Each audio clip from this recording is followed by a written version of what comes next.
All right. Of course, my heart rate goes up when I know I'm being recorded, but that's fine. My heart rate is up anyway because I am nervous, but I'm also super excited to be here. And I think this is such an important topic that I am happy to help in whatever way I can. And I'm going to share my screen. So I'm going to have this presentation as a PowerPoint in the beginning, but then we're going to actually do some practice at the end of ways to, well, you'll see, give you a stay tuned. You'll see, we'll have some practice at the end and hopefully there will be time for Q&A if anyone has questions. So let me go ahead and share my screen. Get the PowerPoint up. Oh, and let me just, all right. So the title of today's presentation, as Cyrus said, Balanced Adult Caregiving, Taking Care of Yourself While Taking Care of Other Adults. Hold on, let me click away here. Okay, so the topics covered in this workshop, I'm going to be showing you two models, two frameworks, looking at caregiving and ways to take care of yourself when you're in caregiving relationships. And the first part is going to be Jonathan Prescott's model of balanced caregiving. And he is, I'm just going to look at his bio here so I don't forget anything. He's a board certified chaplain, clinical chaplain, and pastoral counselor, and a longtime ordained student of Zen Master Thich Nhat Hanh. And a lot of his work has been in caring for families and individuals at end of life care. So he has many, many years working in hospice settings and working with caregivers in particular. And he found, which I kind of love about this model, is that, of course, whenever we become interested in a topic, it's often because it's very salient to ourselves, right, in our own personal lives. So he found that he was getting burned out quite a bit in this role as a caregiver, especially to the population that he was working with, this hospice care and end of life care. And he also noticed that his colleagues in turn were also getting quite burned out. So as a way to help himself, he was very interested and he created this model of how he can make what he does sustainable, right? And to help others who are also in caregiving positions. I'm also going to talk about mindful self-compassion. I'm going to define what that is and show you some practices that you can do to build your own self-compassion. And I want to cite that this workshop is based on the teachings of classes that I have taken through the Center for Mindful Self-Compassion and the MSC community for deepening practice. So if anything I covered today is of interest to you, I highly recommend looking at these three websites that are up here, and I'll definitely give these websites to Cyrus to share with you after the workshop. All right, so let's go into this model of dynamic caregiving. I'm going to close this little window up top. Okay, so I'm going to go over each of these quadrants, but his model of dynamic and balanced caregiving, as you see, has these four styles of relating, and the circles are representative of the other, so the person for whom you're taking care. The feet are you, the caregiver. So looking at the picture, the circle is the other, the feet is the self. So I'm going to start in examining these four quadrants. We're going to start with the lower left-hand quadrant of the swept away. So that is when we have both feet in the other. So we're all in, we're fully immersed in the needs of the person for whom we're giving care. We've turned away from ourselves and the wisdom of our own inner experience and knowing. And this often can feel like really good care at first, but inevitably it's unsustainable and leads to burnout. And I think of, I work with supervisees in the Center for Wellness and Wellbeing. I remember one of my supervisees saying to me, well, I want to give 100% to every one of my clients. And I was like, that's wonderful. What a great intention, but you're not leaving anything for yourself. And then you wonder why you're burned out and exhausted at the end of each day. So the intention is good, right? But it's not sustainable. So can you recognize yourself as someone who puts both feet in the circle of the other? And if you are someone like that, we all are, I'm assuming that everybody who's come to this workshop today can probably relate to this feeling of being swept away in the suffering or care of another. How does it feel in your own body when you have both feet in the circle of the other, in your heart, right? So just thinking about that. And then I'm going to move to the next quadrant over to the right of swept away, which is burnout. So I'm going to go to burnout. And burnout is when we have both feet out. Not only are they out of the circle, but they're turned away from the other, right? So we've turned away from both your other as well as yourself. It's like a total shutdown, and it is protective, right? So it's natural. If you are burned out, you do what you can to protect yourself. So you step out of the circle, right? But the side effect of that turning away is when you close off your heart to one thing, you close off your heart to all things. So you shut down to joy, happiness, self-awareness. And if anyone here has ever experienced burnout, it is that kind of feeling, right? Of being empty and depleted and having nothing left for yourself or anyone else. And eventually, guilt or sickness or the energy of this burnout fades and we step right back in, to swept away.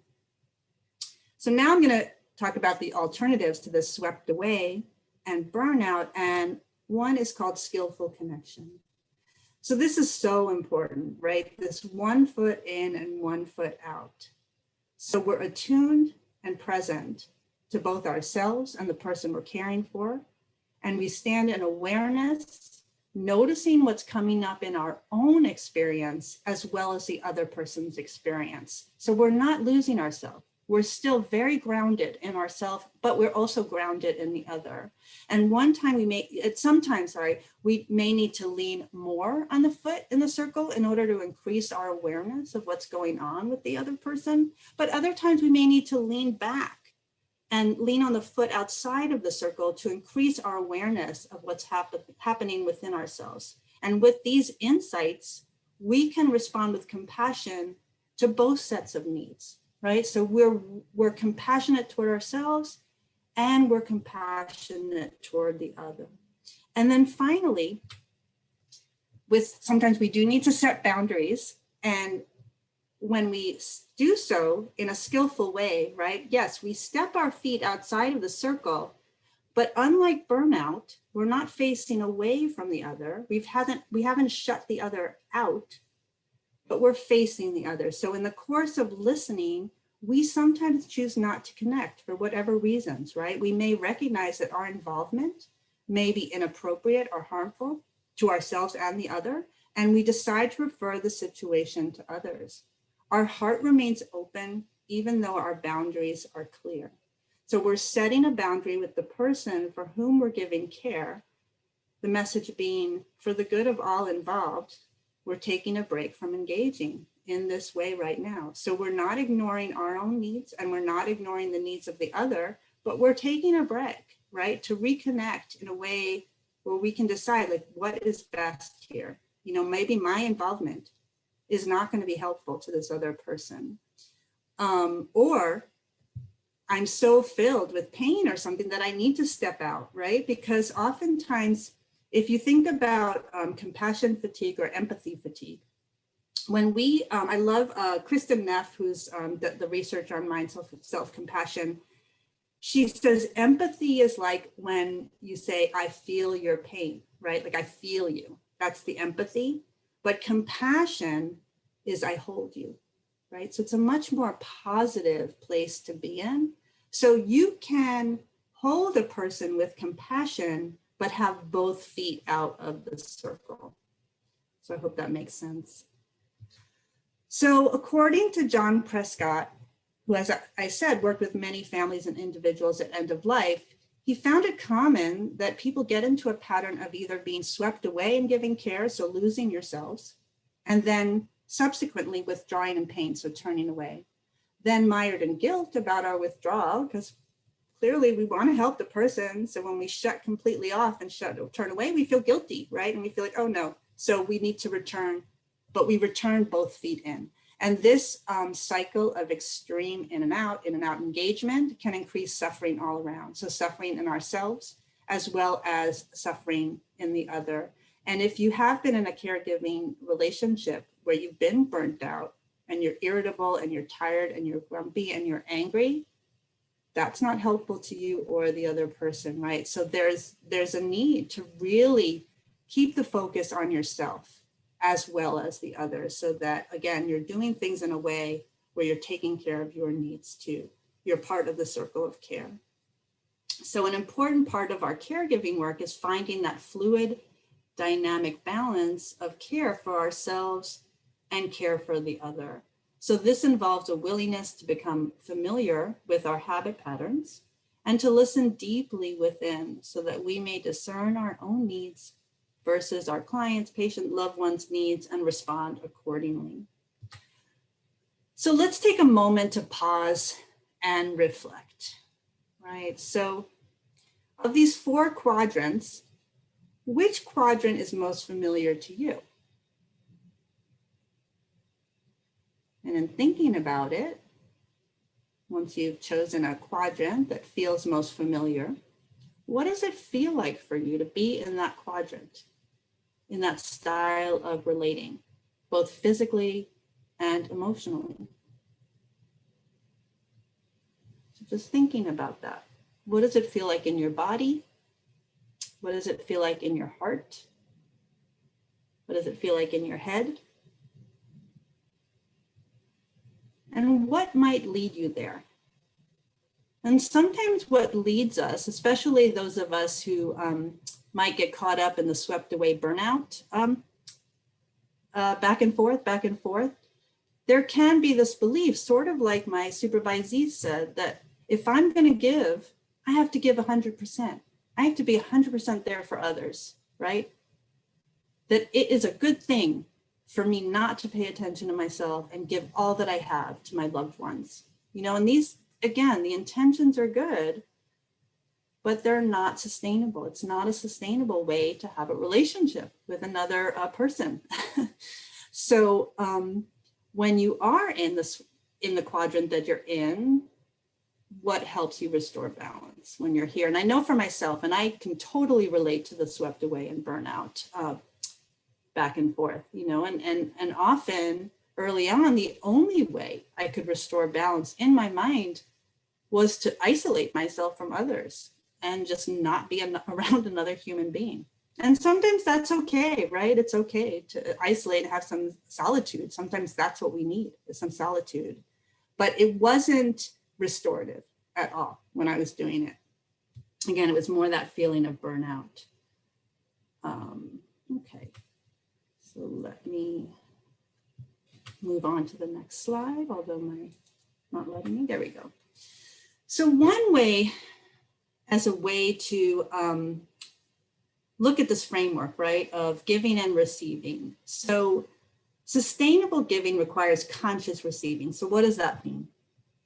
So if we looked at these images, we can often see giving and receiving as a zero-sum relationship. Like if I give, I'm not receiving, right? I'm giving something away to the other. If I receive, then I'm taking away from the other, right? And we see it as this either or, rather than the idea that we can give and receive at the same time, right? This is it's just like that 1 foot in the circle, 1 foot out of the circle, and sometimes you're leaning in, sometimes you're leaning out. It's the same idea with giving and receiving. And the idea of the receiving piece is crucial, right? Because if we are not receiving and we're only giving, then we do lead to that burnout. And we can see that in these pictures. So we're looking at the giving and receiving as if they're on a little seesaw. So on the left-hand side, you see that unbalanced giving, right? Where the giving is completely outweighing the receiving. And that's when we're swept away. So that's has that correlation with that idea of being swept away. If we go the other way, where we are not giving, but only receiving, that can be the burnout, right? That shutdown. But there is a way to have both, right? Where we can give and receive at the same time, right? These are simultaneous actions. And I love that John Prescott calls receiving he calls it a generous act. So allowing yourself to receive is it's an act. It's an act of generosity toward yourself and to others, because if we do not nourish ourselves and fill our own well, we have nothing to give others. And that's where, when we're burned out, right? We have nothing to give others, we have nothing to give ourselves. So how can we take care of ourselves? That is the question. So ways to consciously receive. And this quote from Parker Jake Palmer, who's an author, educator, and activist, is a really beautiful quote. And he says, self-care is never a selfish act. It is simply good stewardship of the only gift I have, the gift I was put on earth to offer to others.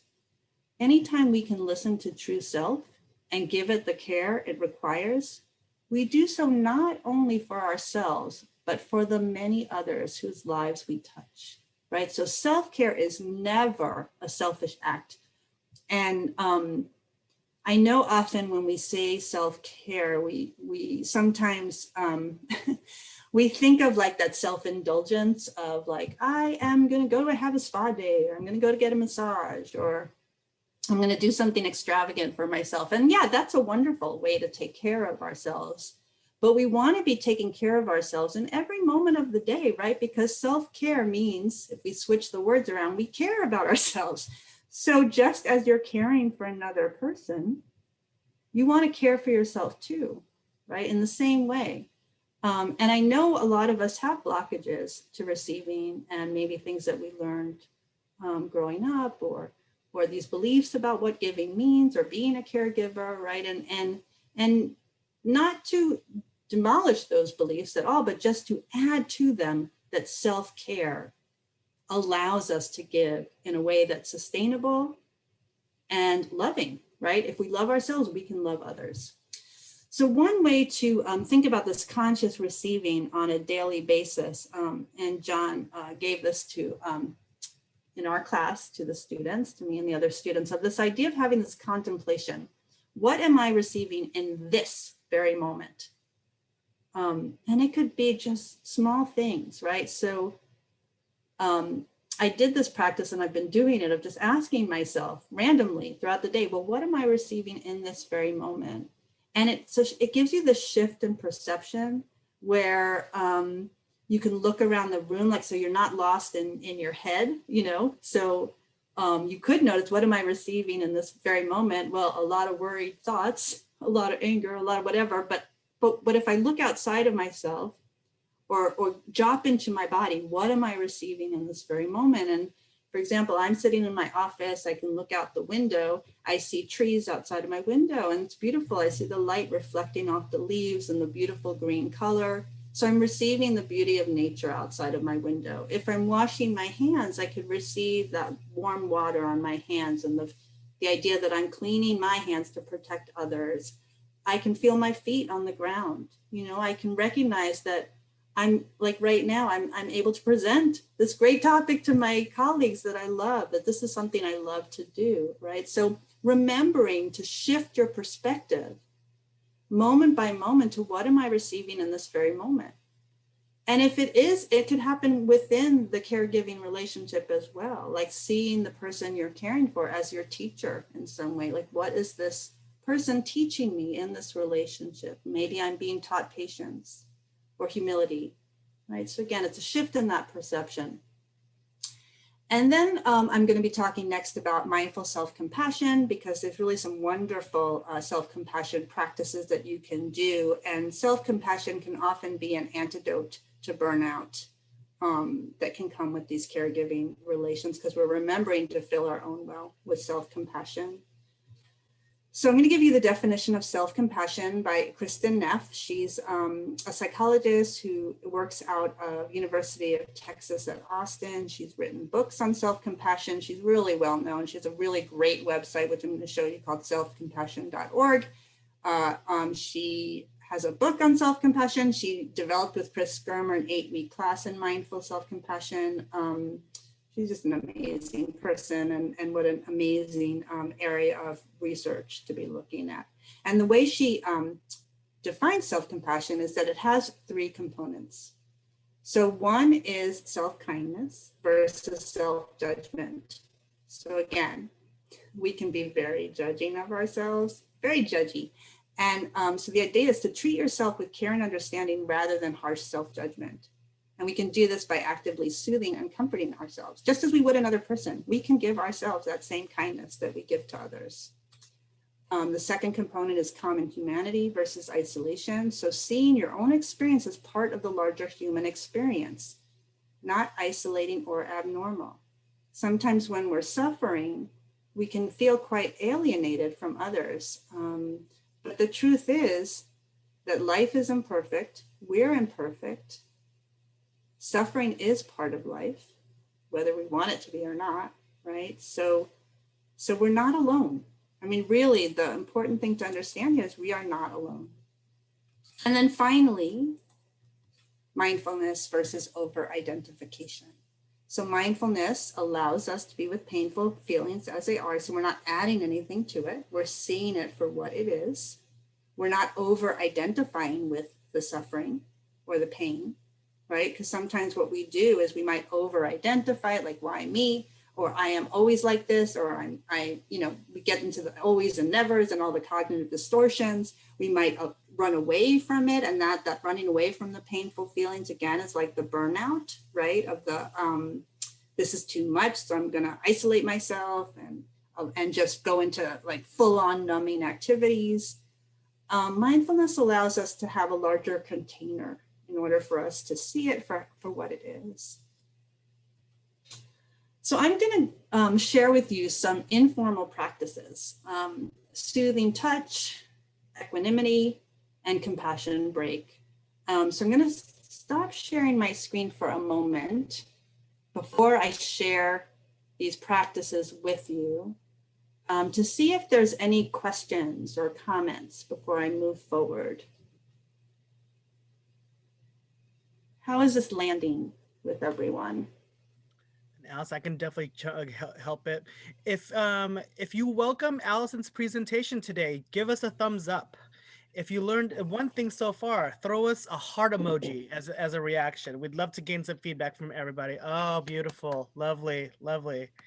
So if you have any questions right now, I think this is a really good stopping point right now to go to pause, take a deep breath, and welcome any questions right now. If whoever has any questions, you can raise your hand right now at this moment, or let's see, or throw a party hat reaction. Yeah. Yeah. And I saw that Juliana Parker, I think she had Juliana, I'm sorry, I didn't realize that you sent it to me privately. Do you mind if I read your question? It's all good. Yes, please go ahead, Allison. Sorry, I didn't realize it went right to me privately. So she wrote, Allison, what is the difference between compassion fatigue and burnout?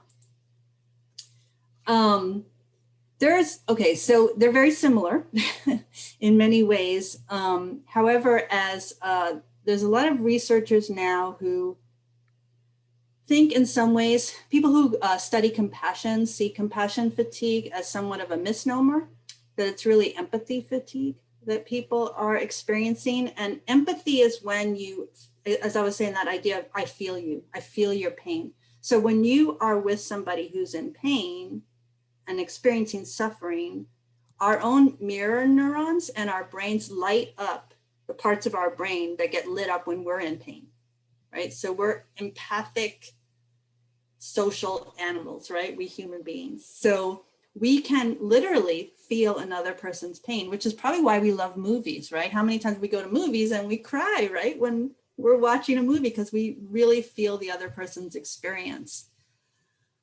So that empathy, though, that I feel your pain, is a little different from compassion, which is more about the wish to alleviate someone else's suffering or our own suffering.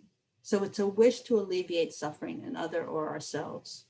So it actually comes from this more of a place of equanimity and balance of that, yes, I can feel your pain, but also my wish and intention is to do what I can to help alleviate your suffering.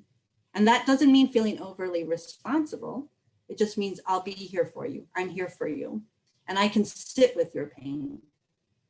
And think about people in your own lives who maybe you have a friend who, like, you don't even want to go with them with anything serious because you end up feeling like you have to take care of them because they're so freaked out by what you're talking about with them. Like they've absorbed all of your experience to the point where you now have to like take care of them.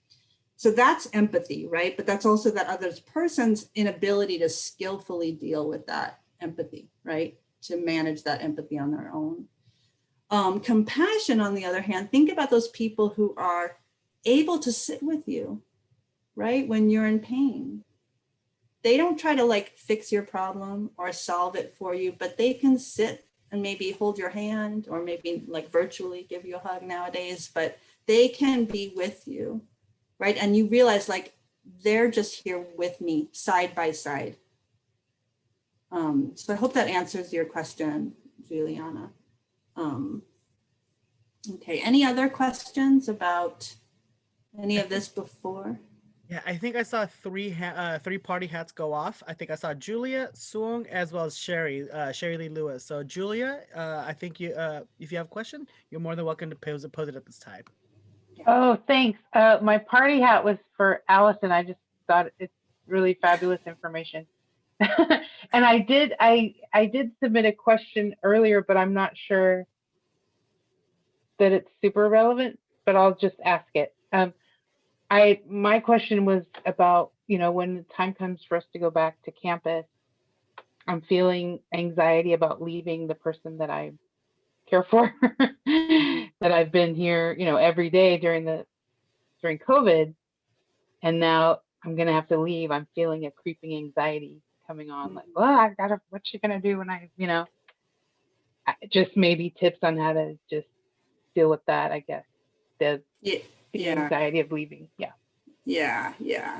And that's where I think it'll be nice to, Julie, if you don't mind, I might hold off on answering that question because I really want us to do the practices. And I think the 2 practices that I'm going to share with you will be helpful in what you're asking. Yeah. And if it isn't, let me know. And then I will definitely expand. Yeah. I have a question also. Yay, Juliana, hello. Hi. So I hope this question makes sense. In the model that you were showing earlier where the giving and receiving is balanced, I'm wondering if that is meant to be within the same caregiver person relationship, like within that system, or is the idea more like I might be caregiving on to this person, meanwhile I'll receive from others so that I'm kind of more balanced? I don't know if that makes sense. Like, is it within? Yeah. It's both. Okay. Thank you. That was my question as well. Thank you. Yeah, it's both. Yeah. So thank you for asking that question. Yeah. So the idea is that however we need to nourish ourselves. So Juliana, for example, the kind of work you and I do is we wouldn't necessarily, in working with our students, be able to receive much in those relationships. We might be like we receive, you know what I mean? It's like, but we're really the ones giving. Mm-hmm. And we kind of in that moment have to be responsible for whatever receiving was to like keep our feet on the ground, make sure we're breathing, taking care of ourselves, not getting too like, that's more of the skillful connection. We're going in and out, in and out, in and out. Mm-hmm. But there might be relationships where like, it's harder to go in and out, especially if this is a child or an elderly parent or something where there may be more responsibility placed on your shoulders so that you're leaning in more than you're leaning out. So again, it's not like this or this, so it's constant movement. And so you do whatever you can do to make sure that you're receiving in your daily life, that you're nourishing yourself in whatever way is possible so that your well is not running dry. Mm-hmm. So that may be things like lifestyle choices, of making sure you're staying healthy, right? And getting in that exercise, fresh air, all of that stuff. It could be that little in the moment kind of gratitude practices of shifting the perception, as I was saying. It's just, sometimes we need reminders, right? That we need to receive in order to give. So again, it's very dynamic and fluid. So I hope that makes sense. Yeah, it does. Thank you. Okay, you're welcome. So if there aren't any questions, I'd love to move into the practice portion that I wanted to share with you, but let me make sure there's no other questions. I think we're good to go. Okay, thank you, Cyrus. Okay, so I'm going to share my screen again, and I'm excited to show you these two practices. So hopefully you'll like them as much as I do.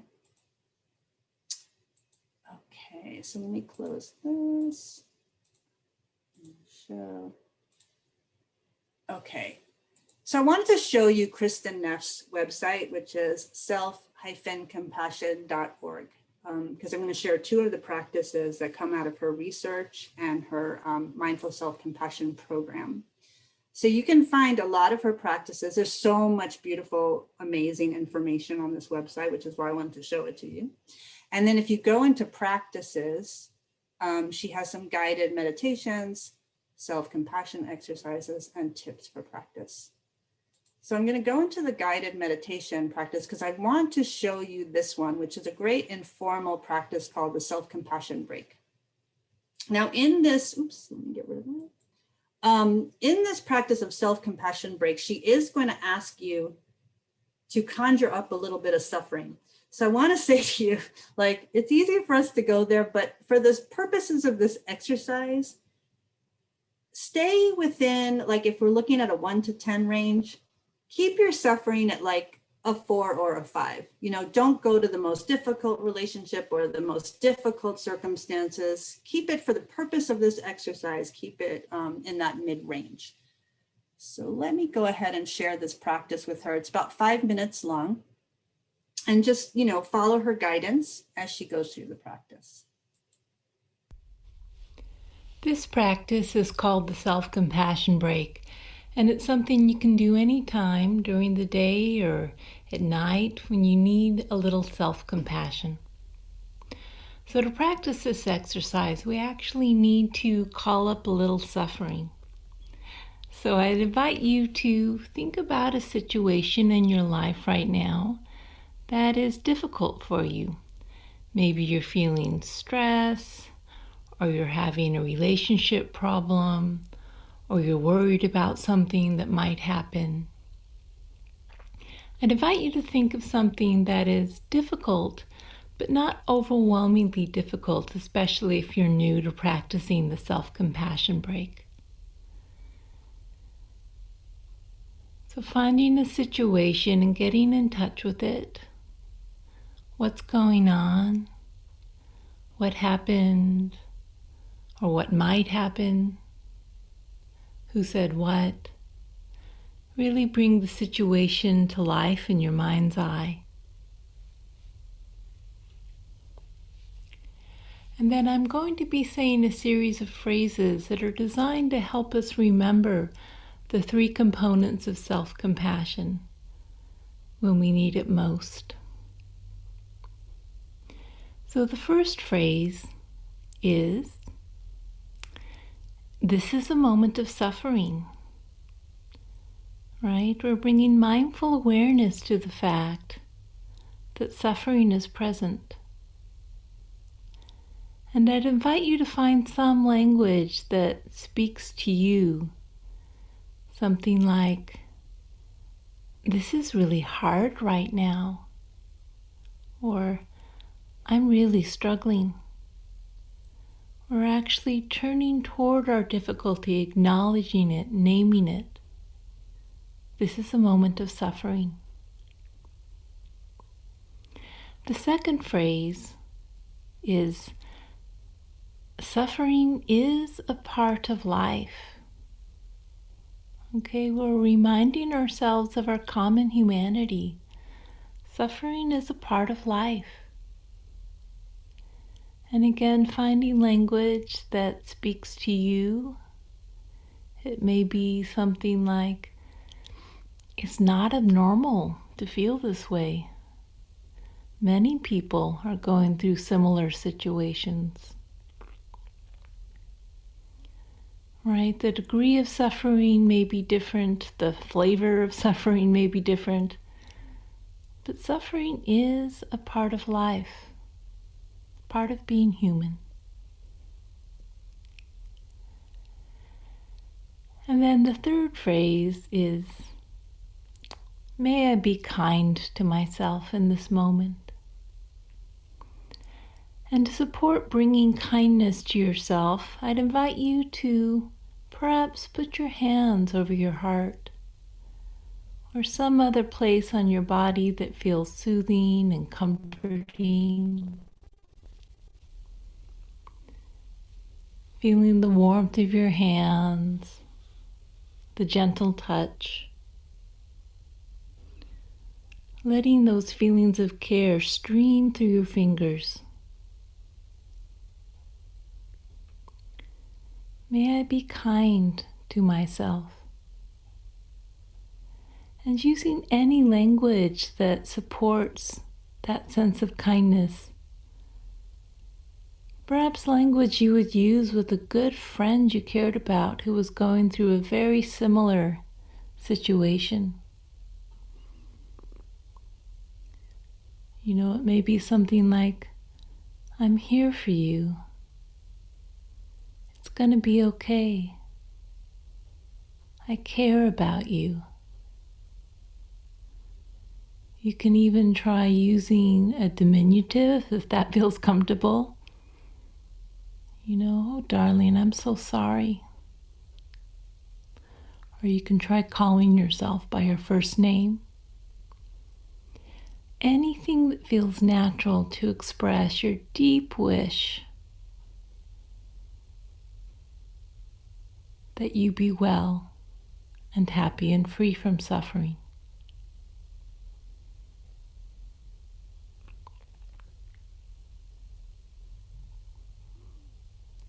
And then letting go of the practice and noticing how your body feels right now. Allowing any sensations to be just as they are. Allowing yourself to be just as you are in this moment.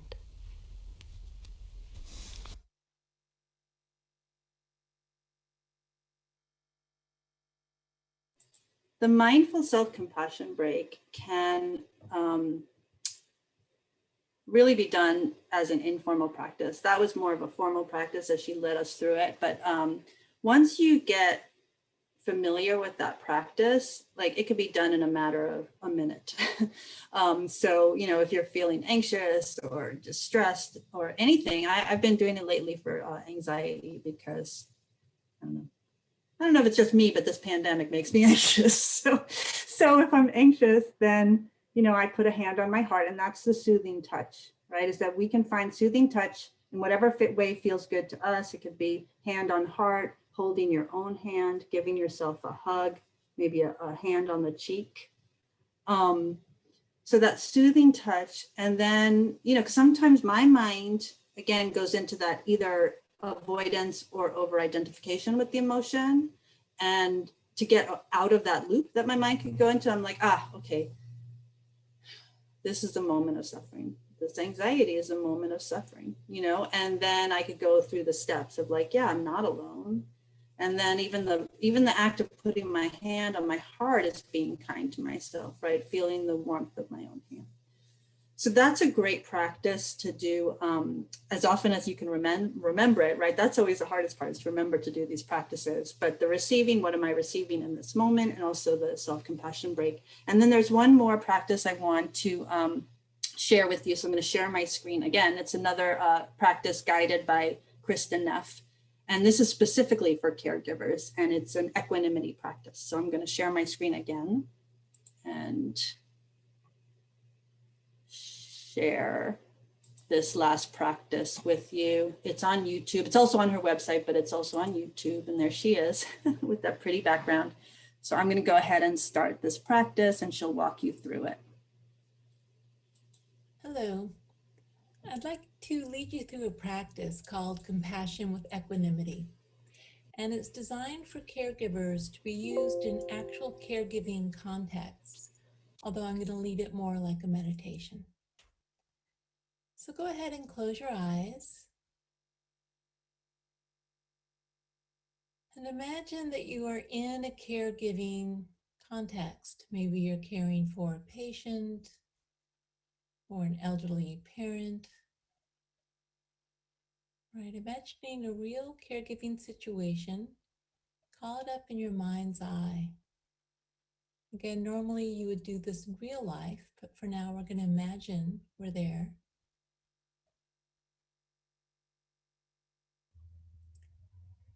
And first of all, allow yourself to get in touch with some of the stress and difficulty of being a caregiver. It's hard, right? We often feel overwhelmed or tired. Allow yourself to feel all your feelings, even if they're ones you think you shouldn't be having, like anger or irritation.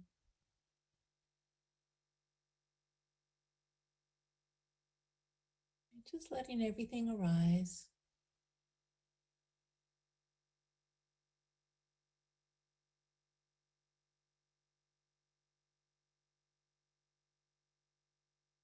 And so what I'd like to do is first I'm going to say some words of equanimity to remind us that although we may seem superhuman, we have our limitations. We are only human.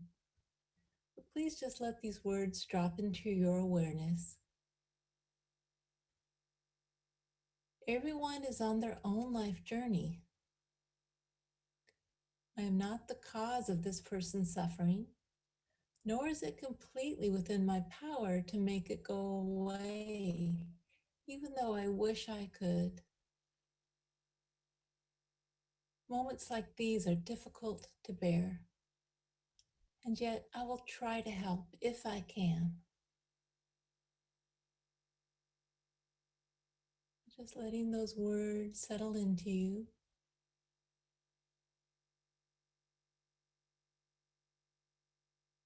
And starting to notice your breathing, particularly your in-breath.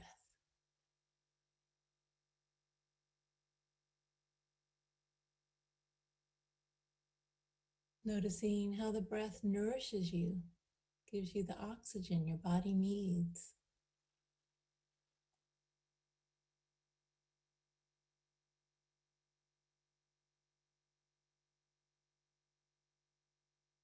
And as you breathe in, imagine that you're breathing in compassion for yourself. Right? You might also imagine a white or a golden healing light filling your body with each in-breath.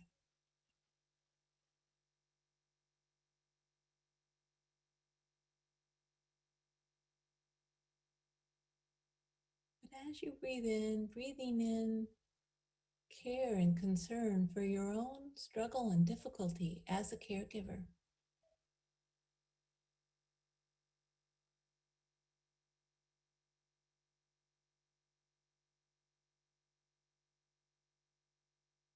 Giving yourself what you need.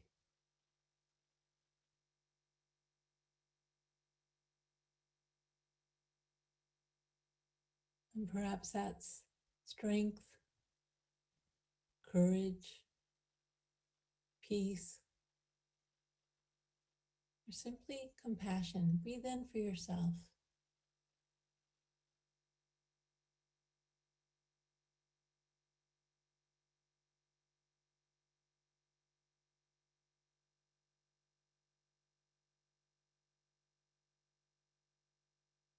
And then now, focusing on the person you're caring for, the person who's suffering in some way, right? Call the image of this person to mind, what they're going through. And start to focus on the out breath.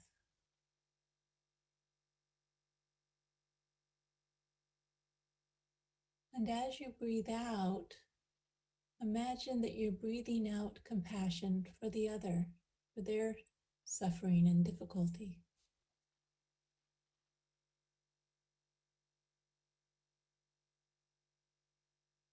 You might imagine that as you breathe out, you're filling their body with a golden healing light.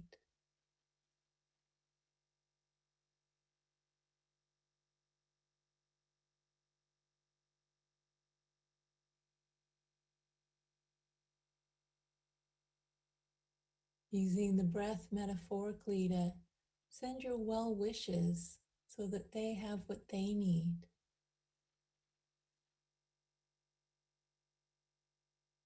Acceptance, peace, kindness.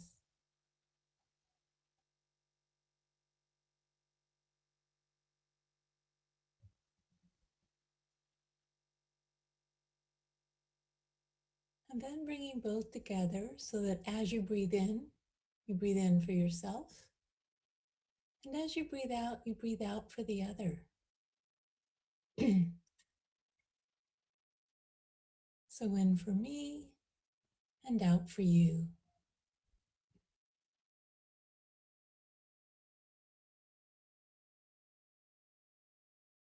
One for me and one for you.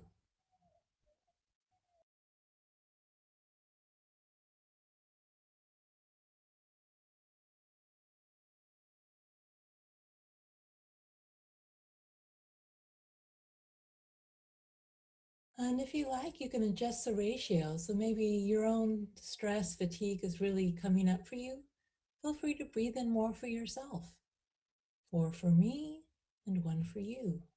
10 for me and 1 for you.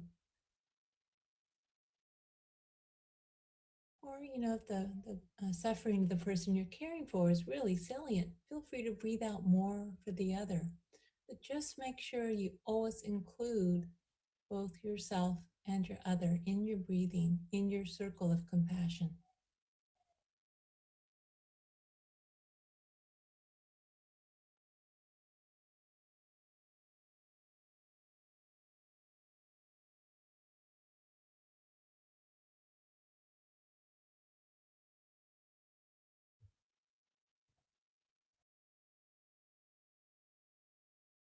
Remembering that the source of this compassion is unlimited, a vast, boundless ocean, more than enough for you and the person you're caring for.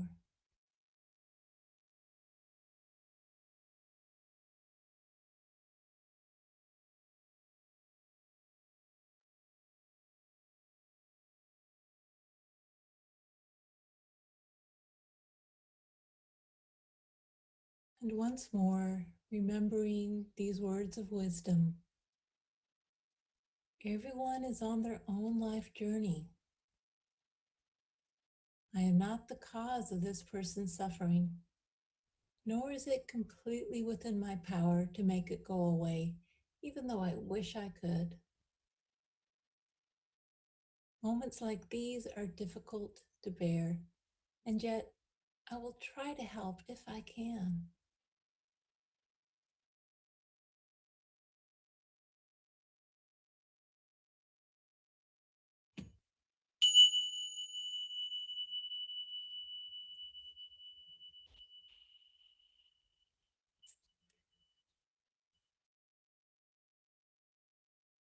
So that's the practice. And again, you don't have to practice it as a meditation. You can use the breath as a vehicle for your compassion in the actual caregiving setting you're working in, but always just remembering equanimity. We care so much. We want so much to help others, but we are human. And if we can embrace that humanity and that vulnerability with compassion, everyone benefits. Thank you.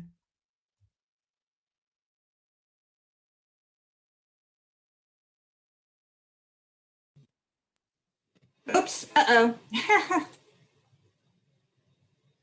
Yikes. Okay, sorry about that. YouTube likes to go to the next video right away.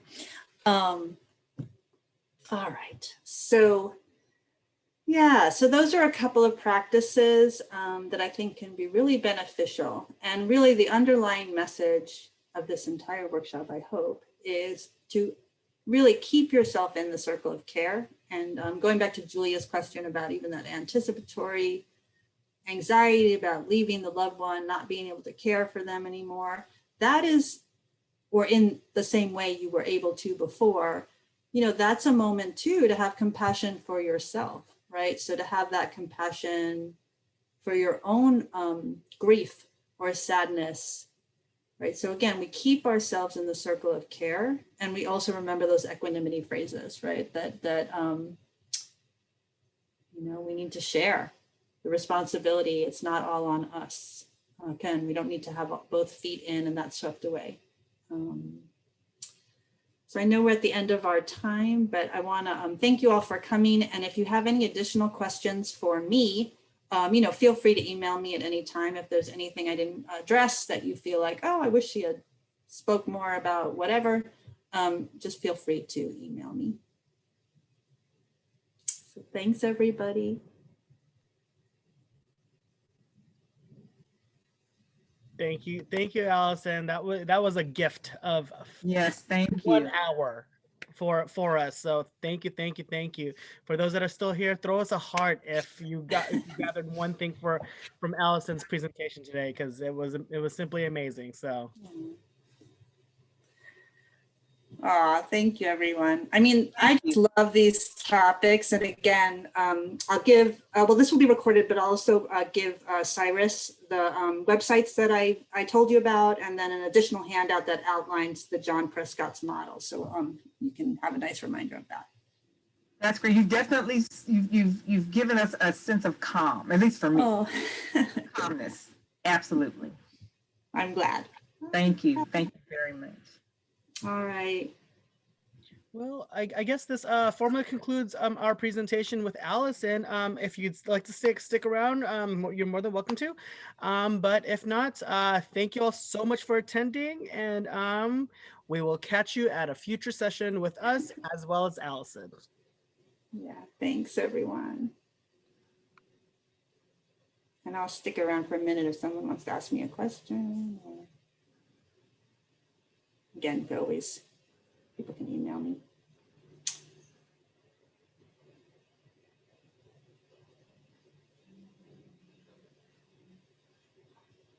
Bye, Genia. Bye, Gina. She may have stepped away. Yeah. Oh, she might have stepped away. Yeah.